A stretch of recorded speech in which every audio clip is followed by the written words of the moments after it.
Nurturing your audience. On the way to making money, I'm talking about whatever audience you may have, actually, but my mind is specifically thinking about your Facebook group audiences. Is it worth it? Nurturing your community, nurturing your audience, nurturing your group, whatever you choose to call it. I build communities, so I prefer to call it a community. I'm asking this question because one of you asked me the same question. Stick with me and you'll find out whether it is worth it or not. Welcome. My name is Chinelo Ononeku. I am a certified business strategist, a property entrepreneur, founder of the community EntrepreMums, where we empower mums like yourselves to succeed in life and in business. And I'm also your host of Moving the Needle Forward, this show where you get small, actionable tips for immediate results in your life and business. Yes, I'm talking about today, nurturing your communities. Is it worth it? One of you asked me this question because she's seen how much I put into the Facebook group, and I said to her it was actually a confirmation that I needed to talk about this, because other people had asked me in other ways about how much effort I put into the free community that I have. And if a few people have asked, it means loads of people are thinking, or loads of people are wondering, or many people do want to ask, may not have the time to ask, but would like to. Is it hard work? Yes. The return on investment, is it worth it? To me, yes.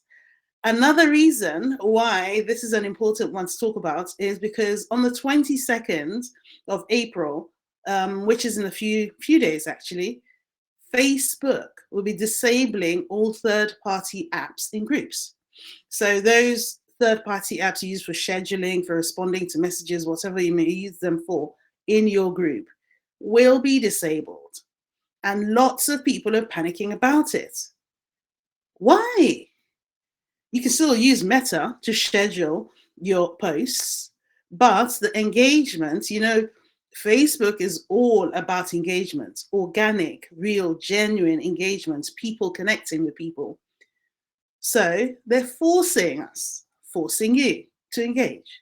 And a lot of people have relied so much on automation. You know me, my background's IT, software programming, so automation is my thing. And also, I love my time. And I always talk to you guys about working smarter, not harder. So yeah, automation, systems, delegation, operations, my friend, and that's what I talk to you guys about. However, we also talk about building legacies.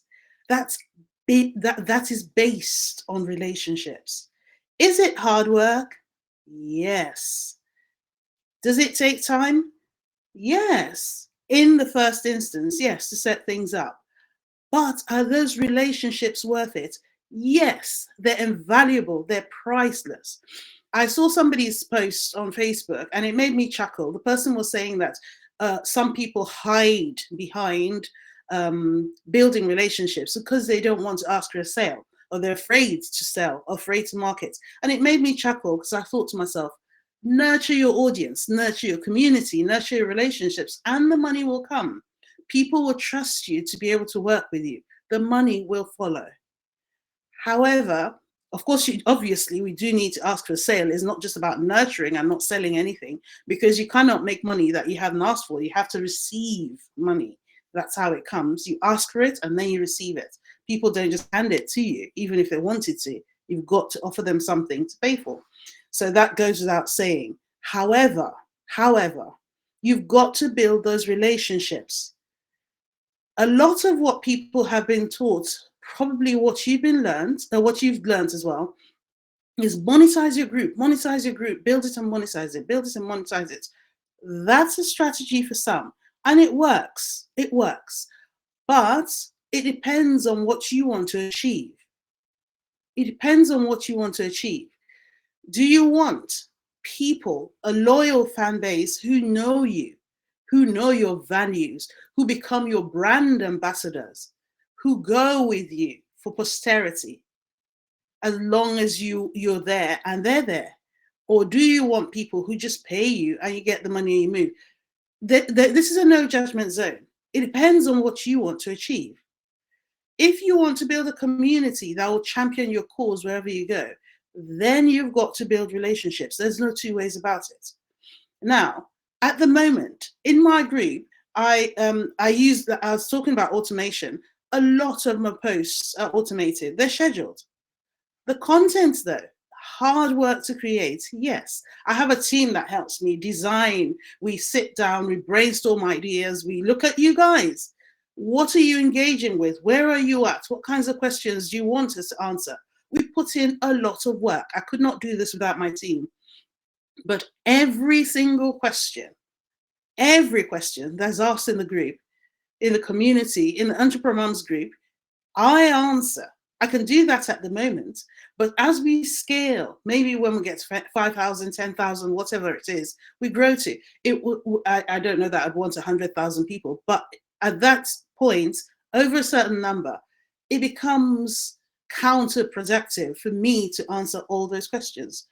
But what a lot of people struggle with is the transparency, the authenticity to say, I have a team. I'm not the one answering all the questions. How can you get around that? Be open. I've got a team. And make sure that when your team is responding to questions, they respond as your team members, not as you.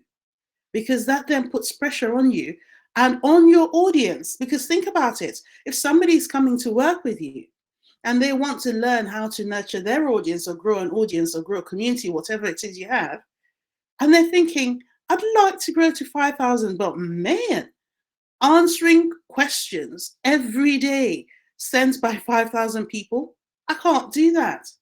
So you already are shooting yourself in the foot because you've made it seem like you're this superhuman person that nobody else can be like, which when it isn't true. So show your community, be transparent. I don't do this all myself because as much as I love you, I love my time and my family more. And the whole essence of setting up this business is for time freedom, isn't it? Right? Yeah, making money, but using that money to buy back your time. That's what we talk about. But do it in a way that other people can see and want to emulate. That's transparent, sustainable. People can actually look at and think, this is what I want to do. I keep repeating this, is it hard work? Yes, but the return on investments, amazing. I can genuinely say that I've learned so much about a lot of you that I would not have learned if I hadn't been building a community, if I hadn't been engaging personally in my community. I wouldn't have learned so much about you. And that's what makes it easy for me to make suggestions about what would help you, to be able to serve you better. You will attract people who are like you. I attract people who are like me because everything about me and business is heart-centered. I desire to serve. It's my passion, seeing lives transformed, and that's me. But I can't do that without connection. So I hope that answers the questions. Yeah.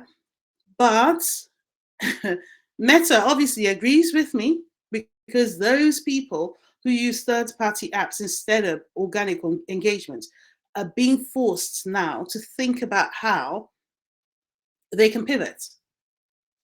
But it's not impossible. It's not impossible. So your moving the needle forward task for this week is thinking about how you can pivot. Firstly, check in your settings for third-party apps. If you go into settings in your group, if you have a group, you'll see the apps and see which ones are being disabled and think about alternatives for them. If you have those for engagement, if you have those for scheduling, easy. Use the Meta scheduling tool. They want everything to be in their ecosystem. Make them happy. Use Meta scheduling tool. If it's about engagement, start practicing. If you have a smaller group, schedule your time. Decide when you're going to engage. and engage genuinely from your heart, be interested in people and engage, it gets easier because you'll get to enjoy it as you get to know people. If your group or your community is a really large one, then it might be time to send me a message to teach you how to employ somebody to help you.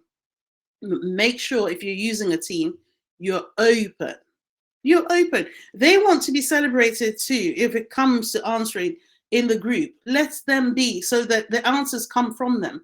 What we do in EntrepreMums is everyone that works on the team knows what our brand values are. This is, remember, the EntrepreMums Compass. They need to know what your brand values are. They need to know it so well that they speak the same language. So I can genuinely say that any member of my team that answers a question will be answering in a way that I probably would, because they understand the values. They now share those values. They understand the mission and the vision. So those may be things you need to work on. So to recap, find your third-party tools in your group, Facebook group, and find substitutes for them. Then make a plan to pivot if you use any of those tools for engagement. Pivot and do it organically, either by yourself or with a team. Whichever way you choose to do it. If you need any help, send me a message. I'll be happy to help you. But in the meantime, look after yourselves, look after your businesses, look after your families rather, and keep building your businesses for legacy. Have a lovely week. Bye. Oh, before I go, the weather, beautiful. I chose to do it here because the sun's out. Amazing. I'm so excited. All right then, bye.